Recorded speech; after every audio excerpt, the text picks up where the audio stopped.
সবচেয়ে বকাটে, এলাকার মানুষের মুরব্বীদের মানে না, বেয়াদব, এই ধরনের লোকেরা ছাত্রলীগ আওয়ামী লীগ করে। আওয়ামী লীগ ক্ষমতায় থাকতেই সবচেয়ে দুর্বল ছিল। বাস্তবতা হলো প্রশাসন আওয়ামী লীগের সাথে না থাকলে, ভারত আওয়ামী লীগের সাথে না থাকলে আওয়ামী লীগ সবসময় দুর্বল ছিল, কখনো এরা শক্তিশালী ছিল না। আওয়ামী লীগ ক্ষমতায় থাকতে ভারত ইউজ করেছে আওয়ামী লীগ, এবার টিস্যুর মতো টিস্যু। এখনো আওয়ামী লীগ ক্ষমতায় নাই, আওয়ামী লীগ তবুও ভারত তাদেরকে ইউজ করে রাজপথে নেমে আসুন। আওয়ামী লীগকে ন্যূনতম ছাত্রলীগকে ছাড় দেওয়া হবে না ইনশাআল্লাহ। থাকবো। আপনারা একটা ভালো রকম জানেন, যখন বিপি নূর ভাই কারাগারে গিয়েছে, জেলখানায় এবং গ্রেফতার হয়েছে আওয়ামী ফেসিবাদের বিরুদ্ধে আন্দোলন করে জীবন দিয়ে আমাদেরকে স্বাধীনতা নতুন করে উপহার দিয়েছে। আমরা সেই ছাত্র সমাজকে একা ছেড়ে দিতে পারি না। এটা আমাদের আলেমদের, ছাত্র সমাজের প্রত্যেকের এই দায়িত্ববোধ আছে, থাকা প্রয়োজন যে ছাত্র সমাজ আমাদেরকে এই নতুন করে হাসিনা মুক্ত, যে হাসিনা এবং আওয়ামী লীগ কিংবা ছাত্রলীগ বুয়েটে আমাদের ভাই আবরার ফাহাদকে হত্যা করেছে, আমাদের ভাই মীর মুগ্ধকে হত্যা করেছে, আবু সাইদকে হত্যা করেছে, আমাদের বোনদেরকে সিলেটে এমসি কলেজে ধর্ষণ করেছে স্বামীর সামনে, আরো অসংখ্য অপরাধে জড়িত যারা রাতের আধারে হেফাজতের শত শত কর্মীকে গুলি করে হত্যা করেছে, আমরা তাদেরকে নতুন বাংলাদেশে নতুন করে সুযোগ দেওয়ার কোনো প্রশ্নই আসে না। অতএব আমরা ছিলাম, আমি ব্যক্তিগতভাবে বলি, আমি ছাত্র ভাইদের সাথে যতগুলো আন্দোলন ছিলাম, আছি, ইনশাল্লাহ থাকবো।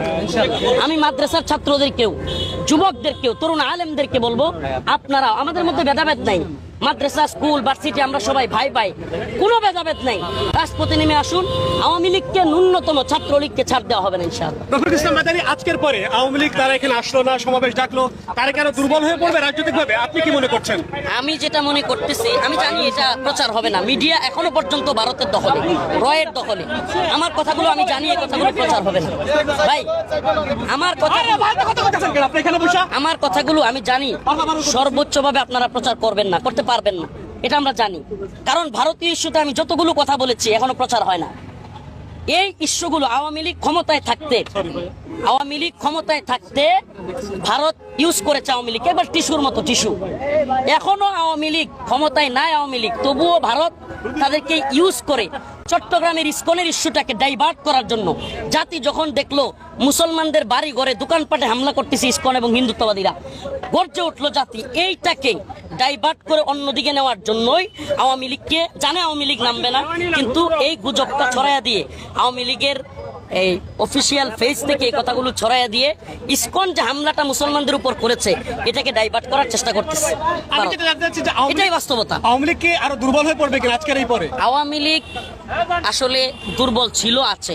আওয়ামী লীগ ক্ষমতায় থাকতেই সবচেয়ে দুর্বল ছিল। বাস্তবতা হলো প্রশাসন আওয়ামী লীগের সাথে না থাকলে, ভারত আওয়ামী লীগের সাথে না থাকলে আওয়ামী লীগ সবসময় দুর্বল ছিল, কখনো এরা শক্তিশালী ছিল না।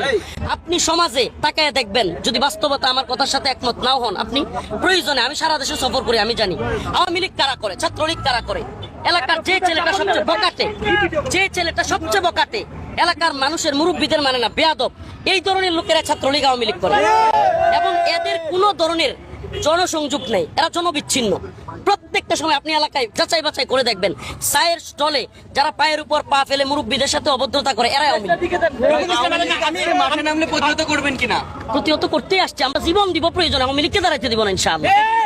আমরা প্রয়োজনে জীবন বাজি রাখবো ইনশাআল্লাহ, কিন্তু আওয়ামী লীগকে বাংলার মাটিতে দাঁড়াতে দিব না ইনশাআল্লাহ। আপনি একজন ইসলামিক বক্তা হিসেবে, আমরা নতুন যে বাংলাদেশ স্বপ্ন দেখছি, সেখানে সর্বধর্মের অধিকার, সংখ্যালঘুদের অধিকার